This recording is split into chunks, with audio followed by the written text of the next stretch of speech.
Hi நண்பா, சாரா. அவ யாருன்னு எனக்கு இன்னும் தெரியாது. ஆனா அவளுக்கு என்னை விட என்னை பத்தி அதிகமா தெரியுமோன்னு தோணுது. அதுதான் என்ன பயமுறுத்தவும் செஞ்சது. அவளுக்கு என்ன நடந்ததுன்னு கேட்குறியே, உனக்கு என்ன நடந்ததுன்னு தெரியுமா? அந்த கேள்வி இவ்வளோ நாளா சாராக்கு என்ன நடந்துச்சு நான் தேடிட்டு இருந்தேன். ஆனா முதல் தடவையா எனக்கு என்ன நடந்துச்சு நான் தேட ஆரம்பிச்சேன். அந்த நாள், அந்த பயம், அந்த முகங்கள் எதுவுமே என் நினைவுக்கு தெளிவா இல்லை. ஆனா ஏதோ ஒன்று மறைஞ்சிருக்கு மட்டும் தெரியுது. சில நேரங்கள்ல பதில் கிடைக்காத கேள்விகளை விட பதில் கிடைக்க போகின்ற உணர்வே பயமா இருக்கும். அப்பதான் என் போனுக்கு ஒரு கால் வந்துச்சு. அதே அண்ணா நம்பர்.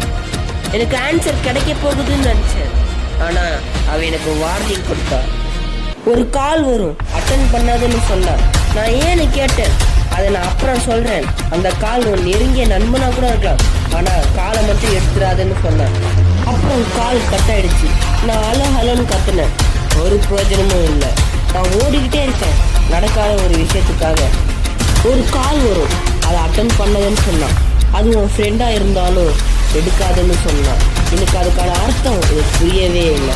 அப்பதான் அந்த வார்னிங் கால் வந்துச்சு. என் ஃப்ரெண்டு விக்கி. ஒரு ஃபோன் காலில் வாழ்க்கை மாறிடுமா என்ன?